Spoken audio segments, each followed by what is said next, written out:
Hello, Johnny. Hello. Buenos How, noches. buenas noches. How are you? Yeah, I'm doing fine. It's very a pleasure to meet you. Well, we're here to talk about your return to Mexico with Man with a Mission.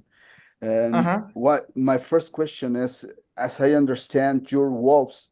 So Yeah. why Man with a Missions? Because you're Uh-huh. wolves. Wouldn't Wolves with a Mission be a better name for you? Yeah, I mean that should be a lot more easier for you guys to understand. But we have a head of a wolf, and below this we have a body of a human being. So it's pretty. I'm pretty quite sure it's safe to say that man with a mission. It's a lot easier for you guys to recognize us. Yeah. That's great. Well, return to talk about this new visit to Mexico. You were in Mexico a few years ago in a relatively small forum, and now you will be here in a much larger place. Your fame Yeah. has grown a bit, quite uh, outside of Asia. How do you feel about Uh-huh. this? Yeah, it's great. I mean, it was always one of our dreams to travel all around the world, play in front of a lot more audiences, and I'm pretty sure that a huge part of this growth is from like the animation that we've been collaborating with, and I'm really glad to hear that a lot of people are reacting to that a lot more since the last time we went to Mexico. Yeah. That's great. Talking about that topic, the main theme of this tour, Kisuna no Kiseki, Yes. is the opening song for the new season for Kimetsu no Yaiba, Demon Slayer. How much Uh-huh. projection has given to you as a band to be part of a project like this, which is famous all over the world?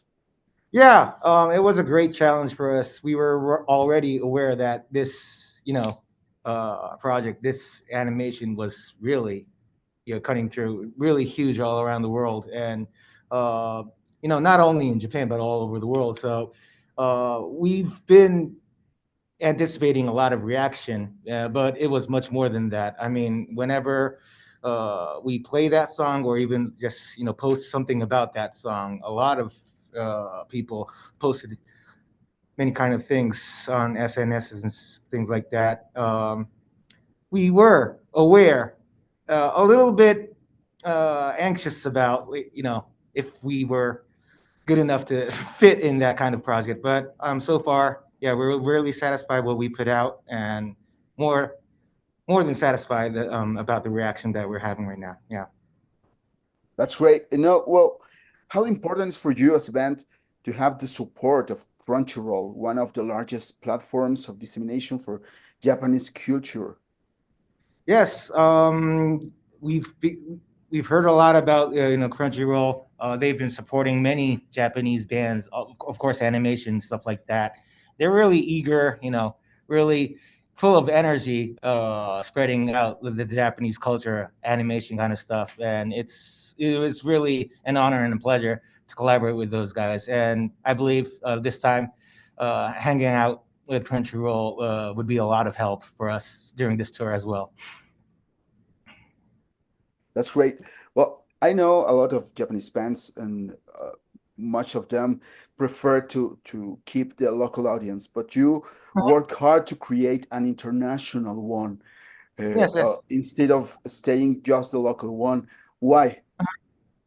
Um, as I said at the beginning, when we started the band, well, when I started, trying to choose performing music, it was always about like confronting new audiences all over the world. The music that I was really falling in love was especially like the bands from America, UK, such as that the bands all over the world.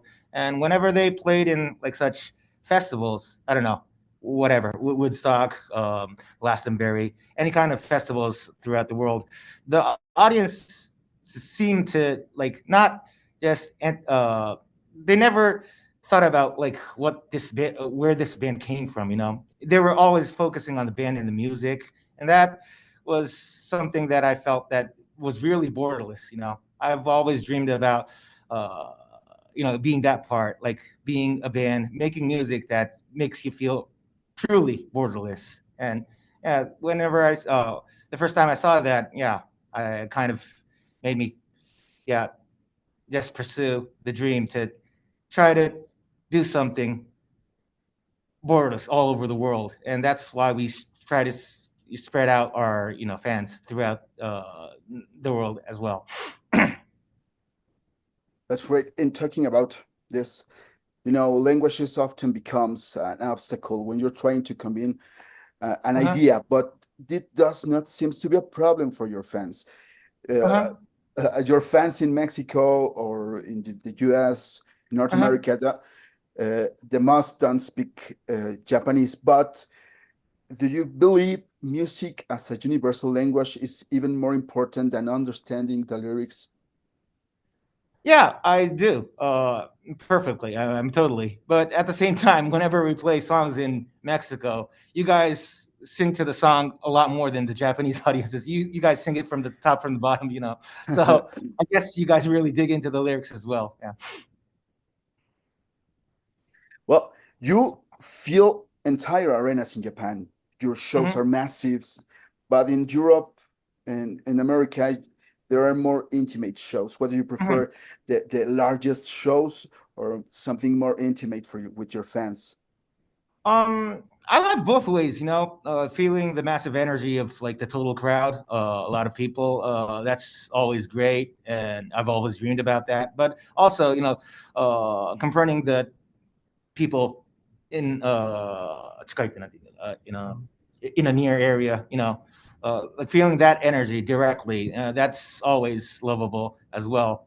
Well, the final goal is, well, to tell you the truth, like increasing that capacity, the people in front of us. But I mean, both ways are always great for us. Yeah. Well, Japanese rock is pretty peculiar. It's easy Mhm. recognizable.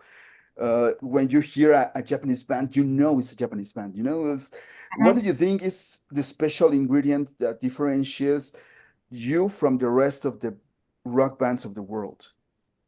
Oh, one time my senior like musician told me about that, and like Japanese music,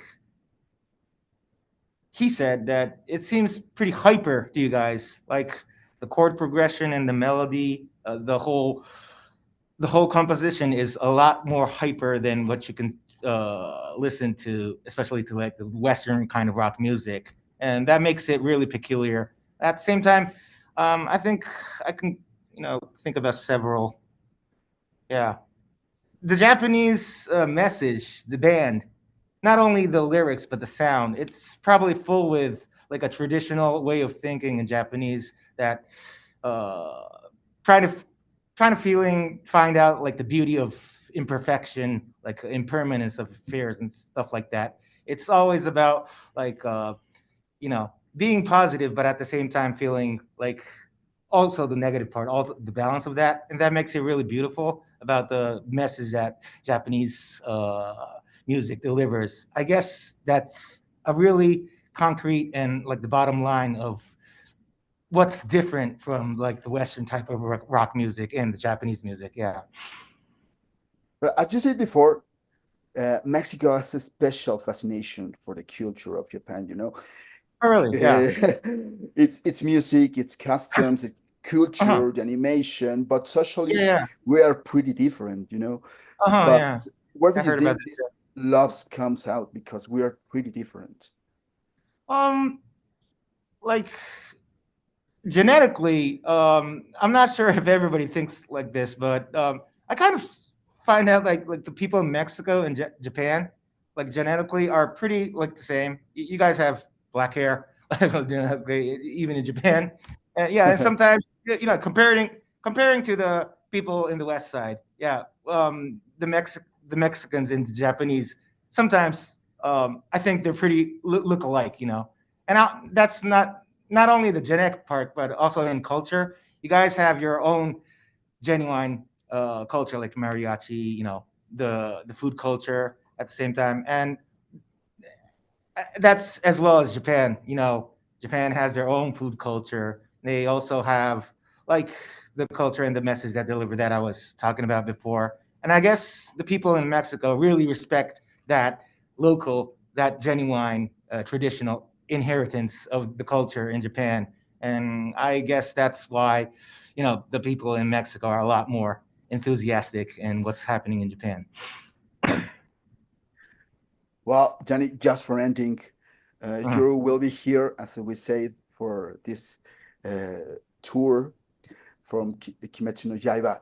Yeah, yeah. Are you fan? Are a fan from the show? What's your favorite character for Kimetsu no Yaiba? Oh, Kimetsu no Yaiba, the favorite character, yeah. Well, not to mention Mr. Rengoku-san. Yeah, he's a great character as well. But we pretty find something really common with Inosuke with us. Yeah, he looks a lot. Yeah. That I surely imagine that.